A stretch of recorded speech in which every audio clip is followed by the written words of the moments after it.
Welcome into ClayShareCon 2026, day 4, and we are flying through this afternoon's programming. We have something very special. We have Sonia from Kiwi Underglazes joining us. One of our ClayShare members reached out to me and said, you have to contact them. You need to see if they'll come on for ClayShareCon.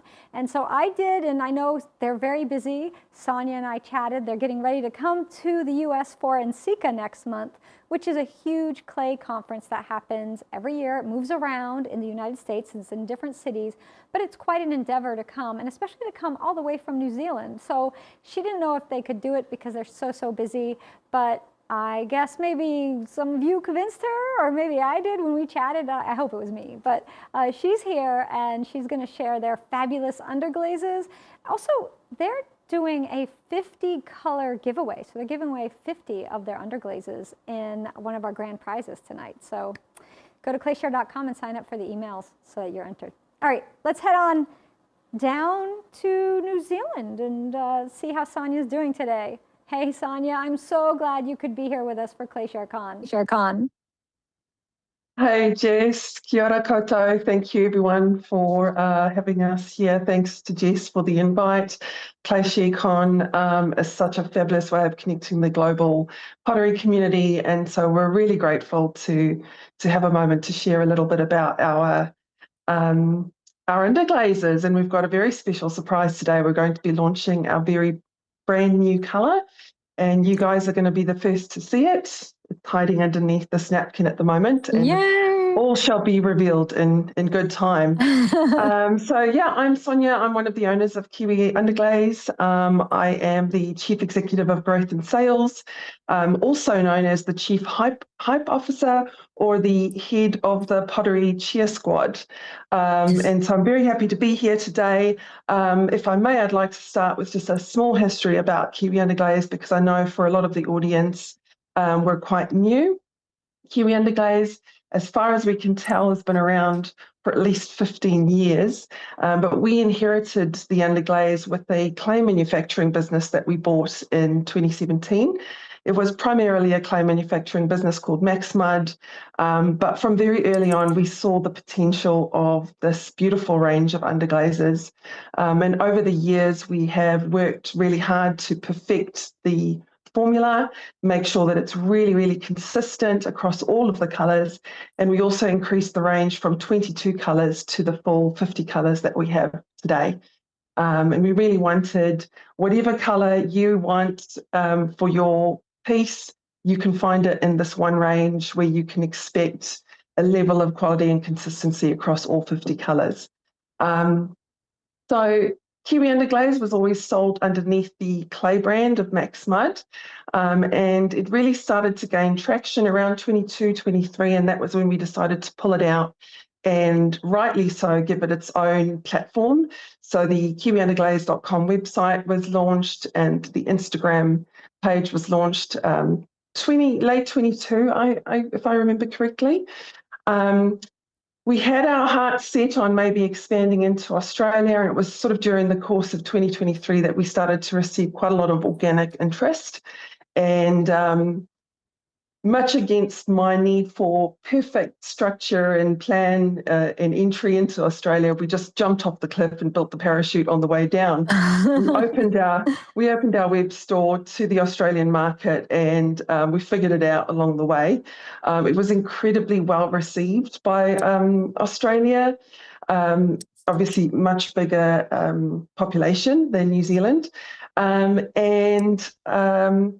We spent that following year really working on our logistics and getting everything set up. We moved into a purpose-built facility away from the clay factory. We invested in an automatic bottling machine, and all of this gave us the production capacity to expand a little bit further. And so in October 24, we opened our market to the USA. So we now sell globally. We sell all around the world. USA is our biggest market and more than 50% of our market. So thank you to everyone in the United States. We love our US community. And over time, we've been approached by a number of resellers and distributors, and we're incredibly grateful for them what we'd really like to get to is a point where no matter where you are in the USA, you can buy a Kiwi Underglaze locally. So yes, we'll be at NCECA this year. We're really hoping to open some conversations with distributors and resellers and make sure that Kiwi's on shelves wherever you are in the USA. So yeah, that's a little bit of a history about Kiwi Underglaze. What we're really here for is to introduce you to our new colour, Pacific Blue. So I'm going to show you Pacific Blue in a moment, but just to give you a little bit of a reasoning why we've introduced this colour. We've always had a colour in our range called Ocean Blue, and we had a very specific desire for that colour. And over the years, the pigment that we've used has sort of gradually changed, and that Ocean Blue has kind of come a little bit closer to the Admiral Blue in our range, which is like a royal blue, and there wasn't quite the distinction that we wanted. So we've been working on that colour, and we've reformulated the pigment, and what we've ended up with is a really luminous, vibrant blue that really reflects the Pacific Ocean that surrounds Aotearoa. So without further ado, I'd like to introduce you to Pacific Blue. So this plate, my wonderful husband Dylan has created for us. It was a really interesting new technique that we tried out. We cut out the logo and the text from just a normal vinyl. We used the Cricut machine to cut that out. We stuck that onto the plate, and we've actually airbrushed this plate. One of the things that we really wanted when we were reformulating the Kiwi Underglaze base is that the user has a really wide variety of technique applications. So the underglaze can be airbrushed on, can be painted on, it can be sponged on. You can achieve watercolor effects, and you can achieve ombre effects as well. It's very blendable. And this plate is what I'll be demoing today. It's a stunning blue. Yeah, that's a gorgeous blue. Thank you so much. So you can, of course, achieve this with wax resist as well, but we tried this method just to get really clean lines. We left the stencil vinyl on, airbrushed it, and we actually fired it just like that to see if the vinyl will actually burn off. And most of it did burn off in the kiln. We had to remove a little bit of residue after the bisque firing and before the glaze firing, but we're really thrilled with how that has come out. So that's what we've done there. I've also done an ombre example here. In this instance, I did use a stencil vinyl, but I took out the letters instead, and then I used some wax resist. There's always a risk that the lines don't come out quite as clean with the wax resist, but we're pretty happy with that outcome. And then this tile over here, I've just done with washi tape, really, which I did actually remove before I fired, but once again, that will burn out in the kiln if you want to just leave it there. So yeah, I'm happy if everyone is ready to go into the demo. I'm just going to ask my technical assistant here to provide some goodies. Thank you very much. Fabulous. Thank you. I've got Dylan here, my technical assistant. So I do like to wet the brush just a little bit. I don't want to dilute the colour too much, but it does make it a little bit easier to go on. The bisque is obviously very thirsty, so it's going to really absorb a lot of the underglaze when I go on. Now I'm going to start with the lightest colour on the outside. I won't be too worried about it overlapping on the edges because I can clean that up afterwards. Now we don't want to have the brush too loaded up. This is quite a big surface area, so I can put a fair bit more than I usually would. But we want to keep the layers really nice and thin. Kiwi Underglaze is very buildable. It's created to be blended and built.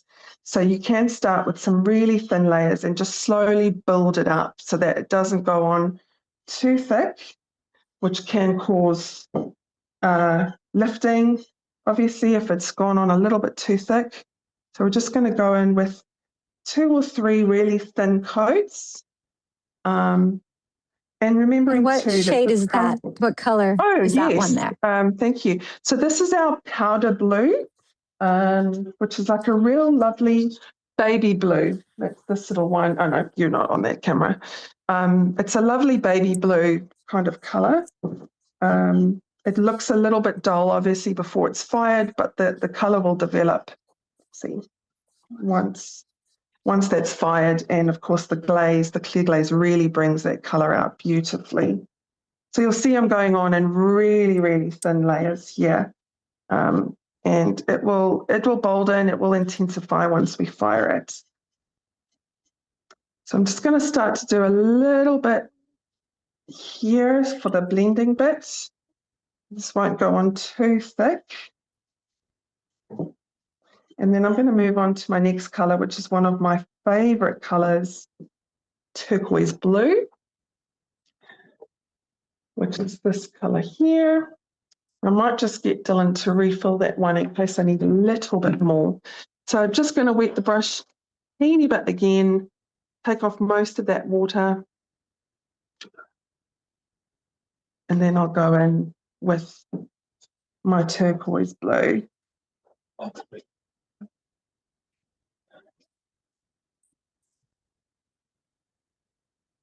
So I think one of the most important things to remember is that the bisque is thirsty. It's going to absorb some of that colour, but Kiwi Underglaze is very heavily pigmented, and that colour is really going to shine once it comes through the kiln and it's glazed. So don't be tempted to keep adding more layers because it's going to end up too thick, and we don't want that. So once I can see it starting to blend nicely, I'm going to stop adding more pigment onto the brush and just start to brush it with a little bit of a dry brush because that will really blend it in. I can even, if I want to, just wet the brush slightly with a tiny bit of water just to give it a little bit more of a blend around that side and move that pigment around a little bit more. So you can see we're starting to get a really nice ombre effect here. And we're going to go in now for the, the hero color, Pacific blue. I just absolutely love, love, love this color. It's so vibrant and luminous. Okay, so we don't want too much because we're in a very small surface area here. So I'll just start by, might have had a little bit too much water on that one. So I'm just going to try and squeeze that brush out a little bit more.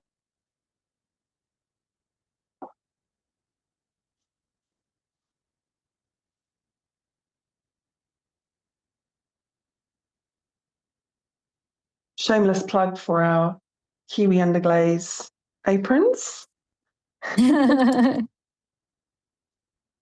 So will you have product to sell at Sika? We will, yes. We've shipped our product over. We had to send it, many months ago to make sure it got there in time. So we will have all 50 colours in the 100ml size. And we'll also have Pacific Blue available. We're having to air freight that separately because it wasn't ready to ship yet. It was still in the testing process. So we tested it in dozens of different ways, and also had to make sure, of course, that it had the shelf life that we expect. It didn't thicken on the shelf. And so, yeah, we had to test it quite extensively before we launched, and we're having to air freight that over. So, yes, we will have Pacific Blue available at Sika as well as all of our other 50 colours. One thing that I should mention, if there are any users of Kiwi Underglaze on on the live at the moment, is that Pacific Blue will replace Ocean Blue, because we really want to keep our range to just 50 colours. So because Ocean Blue became so similar to Admiral Blue, we're going to remove Ocean Blue from the range and replace it with Pacific Blue, which is a much more distinct difference, and of course much more aligned with the colour that we envisioned for that blue. But of course, if there is anyone that's kind of mid-commission or mid-project, we'll make sure that we do still have Ocean Blue available for a limited time.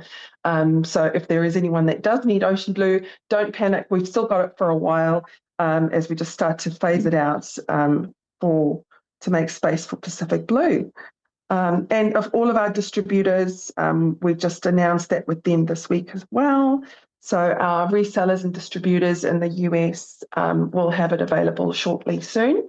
I forgot to mention, actually, on our website, kiwiunderglaze.com, we've got a dedicated stockist page where you can go on and see where your local reseller is. And what we'd really love is for our customers to support their local pottery store. So please check out our website for our stockists in the US. And if you don't see your favourite pottery store there, reach out to us and let us know, and we'd be happy to open that conversation with them, whether they're at Nsika or whether we can do that on a call ahead of time. We're really, really focused in this year in particular to establish quite an extensive network of resellers in the US, make it more available for our US customers. That's really exciting.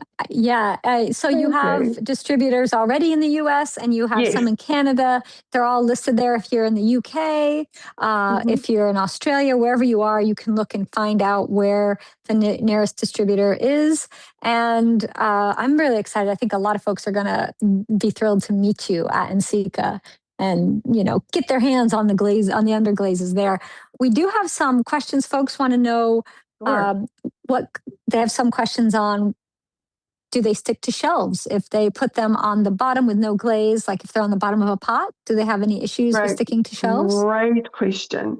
So there is actually a little bit of flux in the formula, and in that sense, historically we always said no, don't put it on the kiln shelf. But what we established over time ourselves when we created these test tiles is that we can actually put them on the shelf as they are and they don't stick. We're always a little bit nervous to kind of publish that and someone has a little bit of a kiln accident.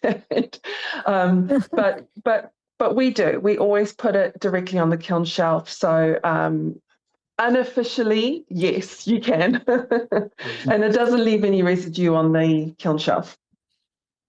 And what clear glaze do you recommend to go over them? So any commercial clear glaze should work fine. We haven't ever had any issues with commercial glazes. On the odd occasion, someone who's formulated their own glaze, which maybe has a little bit too much flux or just something that's interacting with the underglaze, there can be a few issues. And look, we're always here. We're happy to troubleshoot. We're just on the other end of the phone or email, and so we can help. But in terms of commercial clear glazes, as long as you're using a clear glaze for the firing range that you are working with, we don't anticipate there ever being any concerns. And how do they hold their color at cone 5 and cone 6? Okay, cone 5 and 6 is the perfect range for our colours. Our colours will harden on in a wider firing range. So from, I should have rehearsed the Fahrenheit temperatures. Let me see if it's on one of our bottles. Yeah, there we go. So 1920 Fahrenheit to 2300 Fahrenheit is the full range. Yeah, but the sweet spot is right in the middle. So what we've ensured is that the range really performs at that mid-fire range around cones 3 to 6. You're going to get really strong, bold colours in that range. It will harden on and it will perform at a wider range. And what you'll find is that some colours don't fully develop at that bottom end. Others perform very well. and then some colours will burn out slightly. We all know purple is the culprit. So at the higher range, you might find that purple burns out a little bit. But if you're working in that cone 3 to 6, you're going to be really, really thrilled with the colour response. And I want to add on your website, if someone goes to kiwiunderglaze.com and you go to the colors, when you scroll over the bottle of the color, it shows a test tile of the color at the 3 different firing ranges. And so you can really see the change. It's really a great website with lots of good information. Thank you. Thank you so much. Yes, so those test tiles were actually pushed, the top test tile is actually at 1280 degrees Celsius, which is a little bit higher even than what the range was designed for. But it gives the user a really good indication of what the color response is going to be depending on where you are firing, and you'll see that middle tile is always the hero tile. That's that mid-fire tile around, I think that was around cone 4 that we fired that at. And then you'll also see there are some colors that are still holding their pigment very well at the higher temperatures, but you can see if you are someone that fires a little bit higher, you'll know exactly which colors you want to avoid. Yeah, I think it's a great resource to see that up front when people are going in. So those of you who are going to go to Enseco with a shopping list in hand, be sure to check out the website, make a little list.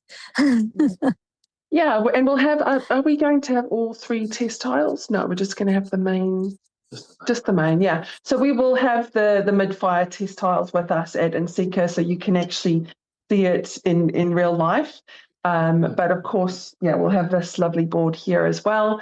But of course, if you have some question marks around your firing temp, you can go onto the website ahead of time and get an idea of which colours are going to perform well for you at the higher temperatures. Perfect. Yeah. So do we have any more questions? Otherwise, I'll try to blend this out a little bit more. Yeah. If you have questions, someone said they use them in wood fire, which goes to cone 12, and they look great. Wow. It's the ones they use. So yeah, they're going hot with them. We do have people that really put our underglazes through their paces. There is quite a few examples of cone 10 firings, and certainly without the clear glaze over the top, it does hold really well. But the clear glaze can sometimes just wash that color out a little bit at the cone 10s and that higher range.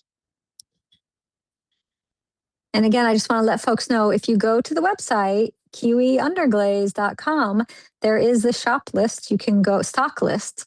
And if you click on stock list, that's going to show you where you can find them. So if you're wondering who has them, well, you don't have to wonder. You can go look. But like Sonia said, they're open to conversation with your ceramic distributor. So I know a bunch of folks had the ceramic shop. I don't know if you've talked to them yet, to Mark at the ceramic shop in the Philadelphia area. We'll talk, but he's great. And they sell a lot of product there. They're one of the biggest shops that we have on the East Coast here. And we work with them a lot. So awesome. I think it'd be great to get you into the ceramic shop. Yeah, I know, right? Call me. So, and if you know of those of you watching your ceramic supplier, have them reach out, or let Sonia know, and they'll reach out. Yeah, we'd love to open that conversation. We'd love to meet you at Enseco, of course. If you're around, please stop by and say hello. And yeah, hopefully over the period of the next year, we'll have Kiwi available wherever you are on your shelf, on your local pottery store shelf. Yeah, I think you will. I think you will. I'm seeing lots of folks saying that they love the reds. They're so good. Yes, so our reeds, we're Underglaze. Particularly proud of our reeds and how well they hold, particularly at the higher temperatures. And of course, pinks, which everyone knows is incredibly difficult to achieve in ceramics. Dylan, who is our product developer, worked for years on our pinks. So we've got 3 pinks in the range, and cinnamon rose, which was sort of a accidental invention. But yeah, we're very, very proud of our pinks and how well they hold up, particularly at the upper end of the temperature range. Yeah, pinks, everybody loves a pink, and getting it to stay true. It Yeah, can be a struggle, so that's really yeah, exciting. yeah, yeah. Um, so anybody in the West Coast, I don't know, but we'll get somebody there, right? That's what Insika is all about, is so that you can get some distributors Yeah. out on the West Coast. So anything you want to leave folks with today? Um, Uh, I think the main thing that we'd love to convey today is that we'd really love for you to support your local pottery supply store and buy direct from them. Definitely let us know if it's not available at your local store and we can get in touch. Just to go back to the West Coast, the closest reseller we have there is Rocky Mountain Clay. They're on the Okay. east of the West Coast. Right. But that will be the closest. And yeah, we definitely have our eyes set on the West Coast. So we'll definitely see what we can do to get something a little bit more locally available. Um, and I think do we have anything else to add? Product. Yeah, yeah. Have a lot of fun. It is a fun brand. It's a fun product. It's designed to be a little bit more adventurous with. Have a play with all of the different application techniques. It's really, really versatile in that respect. We've very carefully designed it to be versatile and be used across a really wide range of application techniques. So blend, have fun, try different things. Always tag us, of course, because we love to see what you've created. And yes, we're always available. I know our time zone can be a little bit unsociable for the US time zones, but flick us an email, and we're always happy to help. We're always here. We love your questions, and yeah, reach out, say hi. Wonderful. Such a great demo. Nice seeing you again. I can't wait to see you in person at Insika. Yeah. And everybody else can find you there too. So you're on social media, Kiwi Underglazes. Yep. Kiwi And so Underglaze. folks Yep. can come and find you, Kiwi Underglaze, not plural, don't put the S on. So that's on Instagram, and they can find your on your website, Kiwi Underglaze. Sonia, thank you so much for joining us for Clay ShareCon. And a You're huge thank you welcome. because you donated that wonderful prize of 50 bottles of Underglaze. Wow, that's just huge. So thank you so Oh, much. you're so welcome. And thank you again so much for having us. Thank you. We'll see you in a few weeks. In a few weeks, you will All do. Okay, right. take Can't care. wait. All right, you Bye. too. Bye-bye. So very exciting. Kiwi Underglaze. I'm in love with those colors. So bright, so juicy. I love that I can see on those tiles on their website what they're going to look like at the different temperatures, so I know if something's going to shift or not ahead of time. Of course, when you get your underglazes, you always want to test them and use them on the clay that you use with the glaze that you use to see exactly how your results are going to turn out, because everyone's going to be a little different. But from what I hear from everybody who has them, they love them, and they're going to Insika to get more distributors so that you can get them easier. If you know of a distributor that would like to carry Kiwi, reach out to Sonia. You go to their website, and I filled out the little thing and she got right back to me. So just go do that, and you'll hear back from her. And so huge thank you to them for being part of this year's Clay ShareCon. And thank you, Clay Share members, for telling me about them so that I reached out. Now, we're going to take a little break, and we're coming back. We have Nellie Marr, and she's going to be demoing for the mug plug that I've been giving away all week long, and I'm really excited to see what she's going to make with that. So go get a little cup of tea or something and meet me back here in a few minutes. See you there.